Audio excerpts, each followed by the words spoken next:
언제나 필승! 네, 반갑습니다. 필승입니다. 자, 오늘은 오랜만에 이제 박셀 바이오에 대해서 분석을 좀 해드리고자 합니다.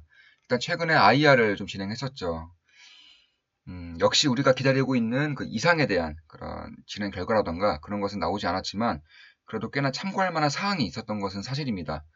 일단 그 전에도 분석을 해드린 적이 있죠. 지금 보시면 정확히 이제 63,000원대에서 분석을 해드렸고, 뭐 그 이후에도 3배 이상 이제 오르면서 주가는 화랑을 보이고 있습니다. 정확히 이 자리에서 분석을 해드렸죠.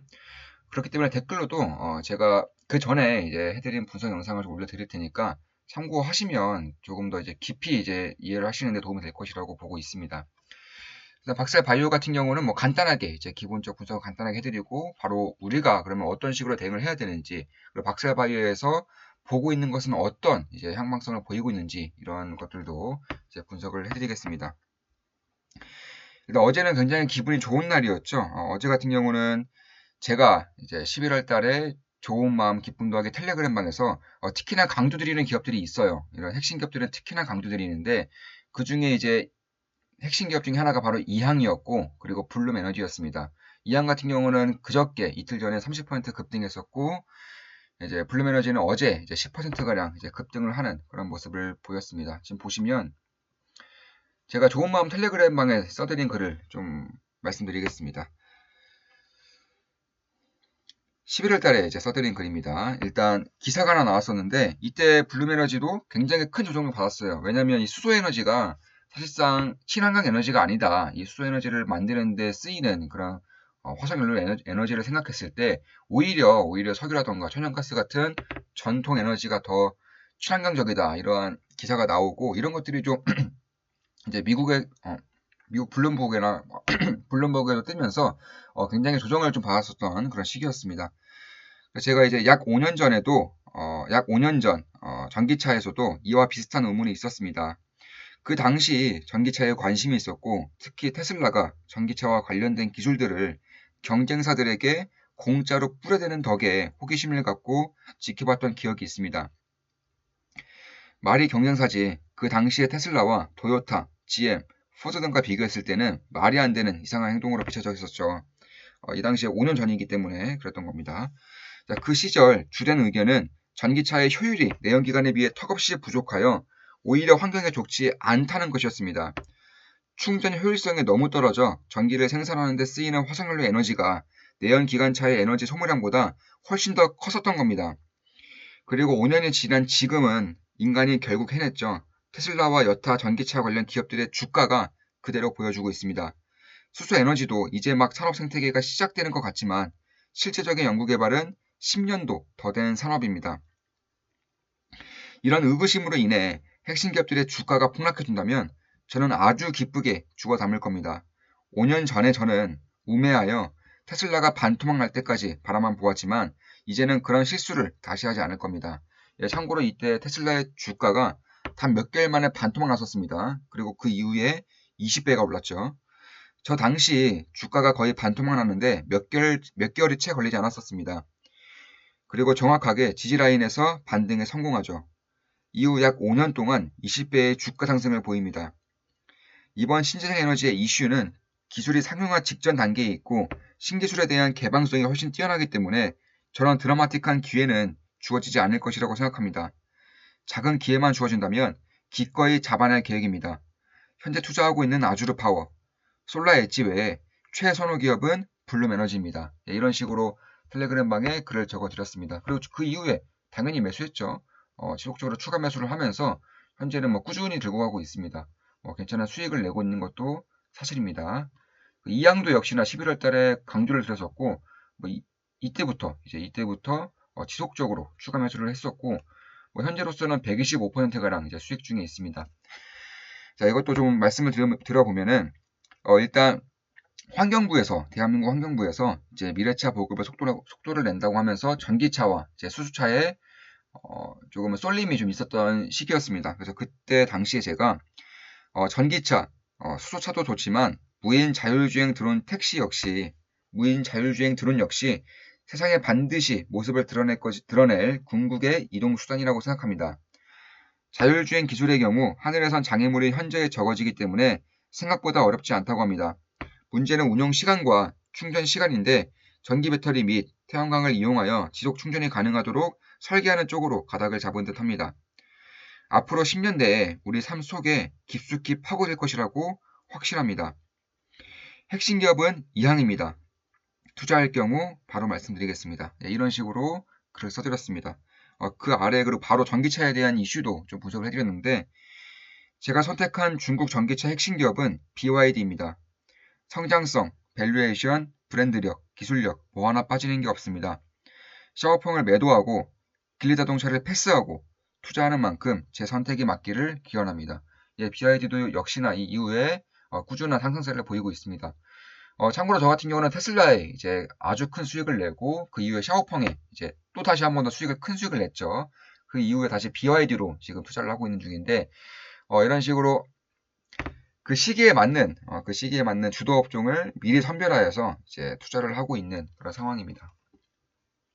텔레그램 방에 있는 거 그대로 읽어드렸기 때문에 사실 우리 멤버분들도 특히나 좋은마음 기쁜덕의 멤버분들도 제 영상을 같이 이제 보시기 때문에 딱히 뭐 과장을 한다거나 아니면 거짓말을 할 이유는 전혀 없고 저도 그렇게까지는 하고 싶지 않습니다.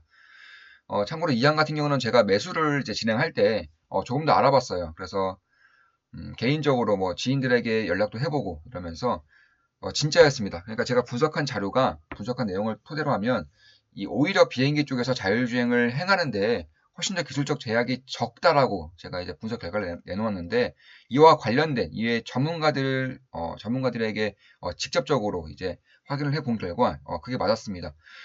그런 것을 봤을 때에도 이왕 이렇게 상승하는 이유도 다 그런 이유 중에 하나가 아닐까 이렇게 보고 있습니다. 자, 바로 그러면 박셀바이오 분석 시작하겠습니다. 자, 이제 박셀바이오 같은 경우는 이제 주요 산업은 면역 항암체 이제 플랫폼이죠. 이 플랫폼을 지니고 있기 때문에 굉장히 좀 확장성이 뛰어나다는 것이 이 박셀바이오의 특징입니다.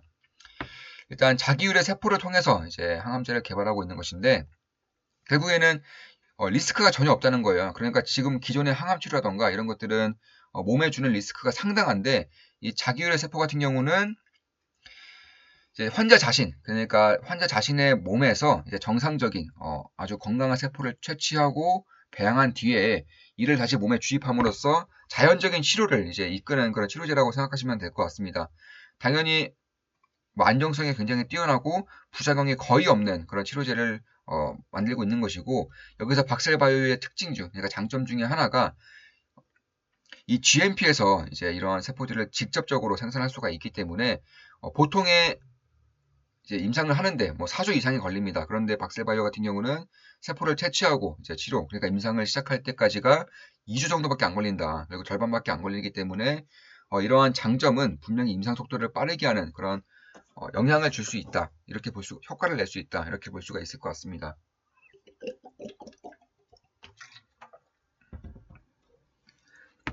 그래서 지금 박셀바이오 중에서 가장 이제 관심을 받고 있는 것이 바로 백스NK죠. 자연 살화세포입니다. 일단 진행성 간암을 대상으로 해서 이제 이상을 진행하고 있고 뭐 엄청나게 좋은 결과를 낸 것은 사실입니다. 일단 일상 자체에서도 이 NK 세포를 활용해서 이제 완전 간해가 그러니까 총 11명 중에서 완전 간해가 4명이 나왔죠. 이 완전 간해라는 것은 암세포를 완전히 없애버리는 효과를 나타냈다는 겁니다. 물론 완치까지 보려면 이 몇 년간 지속적으로 상황을 봐야 되지만 굳이 완치가 아니더라고 해도 완전 간해라는 것은 굉장히 뛰어난 효과를 냈다는 것은 맞아요. 부분 간해도 한 명이 있었고요.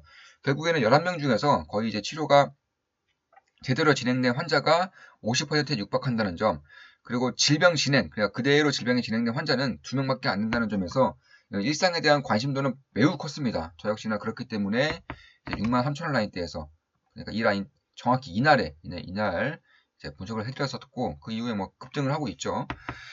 그 외에도 백스DC라고 이제 수지상 상포가 있습니다. 결국에는 이 다발 골수증을 대상으로 한 치료제인데 이 다발 골수증 환자가 지속적으로 급등하고 있어요. 그래서 이런 부분에 대해서도 좀 주목을 하고 있습니다. 저 역시나 이 박셀바이오에 좀 분석을 하면서 사실 이 NK에만 집중을 하는 경향이 있습니다. 그런데 이 DC에도 충분히 좀 메리트가 있지 않을까 이렇게 개인적으로는 그렇게 보고 있습니다.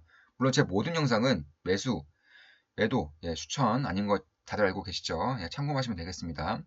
그리고 동물 이제 실험을 통해서 이제 임상을 하는 것도 이제 칼티라고 해서 이제 면역세포 항암제에서도 충분한 이제 임상을 진행을 하고 있고, 결국 이런 것들 차치하고서라도 우리가 진짜 봐야 되는 것은 결국 NK와 DC 이 정도로만 이제 참고를 하더라도 충분한 메리트가 충분한 분석이 되지 않을까 이렇게 보고 있습니다. 결국에 임상 1상에서 이제 완전 관해를 보였고, 임상 2상에서도 일상에서 투여했던 양보다 이제 2배가량, 그러니까 2번에 걸쳐서 투여를 하기 때문에 결과적인 측면에서는 조금 더 기대를 해볼 수 있지 않을까. 특히나 이상 환자의 첫 번째 환자가 이제 완전 관해를 보였다는 점에서 굉장히 좀 메리트가 있다.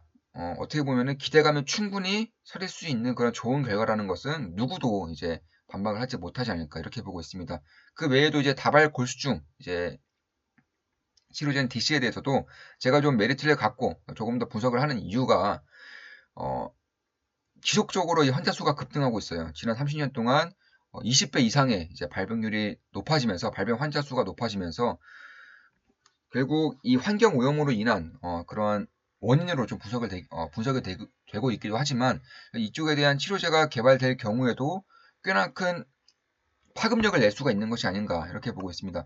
그 외에도 현재 이제 박셀바이오 같은 경우는 이 부채를 지속적으로 탕감하고 있는 그런 기업 중에 하나입니다. 바이오 기업의 흐름 중에서는 절대 볼 수가 없는 흐름 중에 하나인데, 부채를 지속적으로 줄이 나가면서 현금에 대한 그런 중요성을 계속적으로 강조하고 있는 것 같아요. 일단 이 박수르킨 15, 그러니까 현재 국내에는 없죠. 이제 반려견 항암제 시장에 이제 진출을 함으로써 훌륭한 캐시카우 역할을 만들 것이다. 이렇게 밝히고 있는 것도 이러한 박셀바이오의 좀 특징 중에 하나가 되지 않을까 저는 이렇게 보고 있습니다.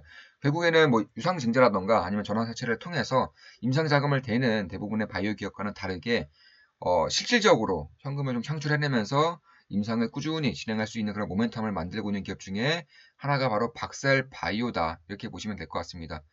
보통 반려견 같은 경우는 이제 보통 8년 이상 보통 성체를 기준으로 살아생전에 보통의 40% 이상의 이제 확률로 암이 이제 발생한다고 해요. 결국에는 이 반려견도 보통의 수명이 10년에서 15년 사이인데 이런 만약에 박수르킨에 대한 임상이 성공적으로 진행이 되고 양산이 될 경우에는 이 반려견의 수명도 꽤나 증가시킬 수 있지 않을까 이렇게 보고 있습니다. 결국 이 박셀바이오만큼 이 반려견 시장에서도 공격적으로 나서고 있는 기업이 없기 때문에 만약에 이 시장이 개가된다면 꾸준히 좀 캐시카 역할을 할 수 있지 않을까 개인적으로는 그렇게 이제 판단을 하고 있습니다. 우리가 주목하고 있는 것도 그리고 앞으로 주목할 점도 꽤나 좀 유의미한 그런 판단을 낼 수 있다는 점에서 저는 괜찮은 흐름을 낼 수 있을 것이라고 보고 있어요. 특히 이 플랫폼을 가지고 있다는 것, 박스라는 플랫폼을 가지고 있다는 점에서도 이 간암뿐만 아니라 뭐 뇌종양이라던가 췌장암 이쪽에 대한 암 치료제로서도 쓰일 수 있다는 점이 저는 꽤나 장기적으로도 좀 지켜볼 수 있는 그런 모멘텀을 지니고 있는 기업이다 이렇게 보고 있습니다. 사실 생존 기간도 40개월 이상으로 나오고 있고요. 그 11명 중에서도 10명의 환자가 지금 일상 기준으로 생존을 하고 있기 때문에 엄청나게 좀 주목을 받아야 되는 것은 맞습니다. 특히 이 무상증자까지 진행하면서 이 박셀바이오가 좀 주주들을 어느 정도 주주 친화적인 그런 모습을 나타내고 있는 것이 아닌가. 뭐 부채를 까고 있는 것도 마찬가지고 무상증자도 역시 마찬가지고요. 그리고 적극적인 이제 IR이라던가 혹은 이 공시 자료를 보더라도 어느 정도의 주주 친화적인 성격이 있지 않나 개인적으로는 그렇게 느끼고 있습니다. 그렇기 때문에 결국 이쪽에 대해서는 좀 주목을 해볼 필요가 있지 않나. 물론 이제 제가 분석해드렸던 가격에서 이제 대략 이제 200% 이상의 이제 주가 상승이 있었기 때문에 반드시 좀 보수적으로 봐야 되는 시기인 것은 맞습니다. 결국에는 이 기업에 대한 임상 이상에 대한 진행 결과가 아직 나오지 않고 있고요. 그 나왔을 때 주가의 변동성이 굉장히 커질 것이기 때문에 이러한 부분을 좀 지켜볼 필요가 있다. 굉장히 보수적으로 바라볼 필요도 있다라는 점을 말씀드리겠습니다. 자, 그럼 이것으로 이제 박셀바이오에 대한 분석을 좀 해드렸습니다. 앞으로도 좋은 분석, 좋은 기업 분석으로 찾아뵙겠습니다. 필승이었습니다. 필승!